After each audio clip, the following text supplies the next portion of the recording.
sa pagsasaliksik ninyo, no? Ano yung mga na-uncover nyo in terms of the extent of the pro-Duterte disinformation machinery dito sa nangyari, yung pag-aresto sa kanya? Siguro I'll start with para hindi unahin natin si Chichi. Okay. From Philstar. Go ahead. Hello. So yung Philstar, we came out with a report that basically we counted kung ilan yung accounts na nakita naming nagre-repeat ng isang identical script. And what this script says is that the ICC arrest of former President Duterte is a form of kidnapping. So we saw around at least 200 Facebook accounts posting the same exact claim, just with a little bit of variations in the messaging. And what we saw is that these accounts, not all of them, or just a small number of them, have troll-like qualities. Marami sa kanila parang totoong account with real photos, with real pictures, real posts. So, ang particularly interesting sa naging report namin, based lang sa analysis namin, is most of these were posted simultaneously in the 12-hour window between Duterte's arrest at NAIA and his subsequent transfer to The Hague. So, yung ganitong sabayang pag-post ng halos pare-parehong messaging in the same time, parang it to us was a very obvious sign of what we call an influence operation, or basically flood of trolls. Yun yung easy way to understand it. Actually, tinawag ko siyang blitz sa story ko kasi that Blitz. was what it was. Talagang mabilis ang pag-post ng pare-parehong messages in a short amount of time. And this was coordinated? Yes po. So it was one of the most obvious signs kasi parang marami na kaming tinatrack na influence operations na related sa China, related sa domestic politics. Pero ito yung, for me, isa sa pinaka-obvious just because copy-pasta siya. Like, pag sinabi natin copy-pasta, it's the same text na pinopost ng iba't ibang users to give the appearance of widespread consensus of an issue. So parang sobrang obvious niya na coordinated. Okay, and then there was amplification. Reggie, nakita ko was it sa X and also sa Facebook ba ginawa mo, di ba? You identified certain accounts. Ano yung mga findings mo? Well, very informal lang yung research ko since I'm not affiliated with any right now. No? Although I've been pitching to some outlets to talk about this topic, but yung findings ko are consistent with what she and other local journalists have observed, na karamihan ng messaging really casts Duterte as a victim. And my narrative din na illusion of majority, or trying to convince the public na ang pro-Duterte side is the broad consensus ng Filipino people, that this is what the Filipino people want, which is actually misleading kasi nakikita naman natin sa surveys, diba, that karamihan pala ng Pinoy ay actually in favor na pala of the ICC trial of the president.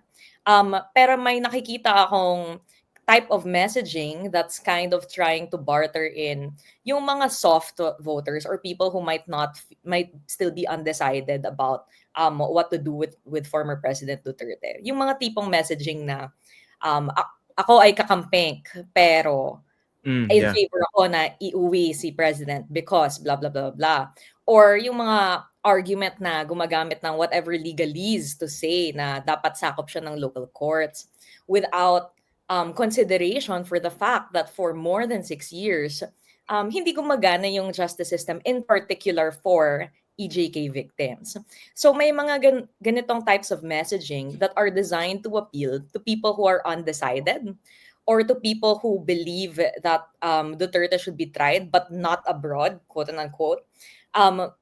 So yun yung isa sa nakikita natin.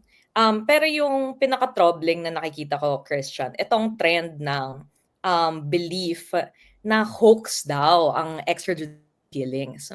Yeah. So, very troubling yan. It's the birth of a new conspiracy theory, I would say. And in some ways, nakikita natin kung paanong naging, with Marcos, for example, medyo malayo na yung martial law. So, medyo madali yung naging revisionism Kasi a lot of people don't remember what happened during martial law, or marami ng bata ngayon na wala ng memory. May generational shift, no? Pero this just happened, 6 years ago? Not even 10 years ago. At nakikita natin yung evidence, yung data, yung pictures, yung video. And yet, there are these people who claim na itong mga EJKs na ito ay hoax, which is completely untrue, as we know. So, ito yung next, I think, na narrative that we should watch out for. Kasi ito ang live na historical revisionism, tsaka live historical distortion that we Real have time. to guard against. Real time, nakikita natin to. So, we have to guard against that. Okay. Yung kanina binanggit mo, Chi, no, yung influence operations. Pero let's make a distinction or more nuancing. Pag sinabi nyo bang influence operations, kasi ginagawa rin yan ng China, di ba, in the context of the West Philippine Sea, does it necessarily mean, do they necessarily mean that they are purely disinformation? Actually, good question. Kasi ang influence operation, it's not just false or misleading information. It also sometimes or often uses real information but portrayed in a misleading or confusing manner.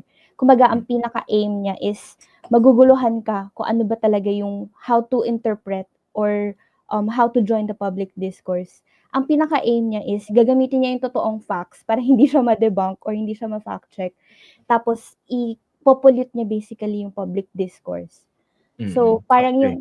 yung Sige. Yung kaya binanggit ni Regine, yung talagang troubling to, yung hoax, no? And I think one DDS content creator apologized during the last TRICOM hearing. Sa pagsasaliksik ninyo, Chi, ano yung pinaka-glaring na nakita mong mga disinformation content related to Duterte? Yes po. I think I agree with with Regine na yung pinaka prominent ngayon na narrative is yung I'm not sure if it's okay to say it here, yung hashtag na ginagamit nila, yung Ano ba? okay lang, yung tanim bangkay. Parang they're trying to make it a thing, yung tanim bangkay, parang Okay. tanim bala, tanim bangkay. So me and Regine, we noticed this na rin na sobrang overwhelming yung flood and yung surge of messaging meant to portray EJK victims' families as either paid or parang nakikisali or nakikihype lang. Like yung mga families na pumupunta sa mga protest or sa mga events against impunity, they want to make it seem like that they are there because someone paid them to be there or parang gusto lang maging famous. So kaya nagkaroon ng tanim bangkay na term. And for me, based lang sa analysis ko, personally overwhelmed ako sa dami ng posts kasi it's not like the kidnapping narrative na it's the same script na copy-paste lang. With this tanim bangkay narrative, it's different variations, cross-platform, Facebook, X, TikTok, YouTube. Sobrang overwhelming talaga niya.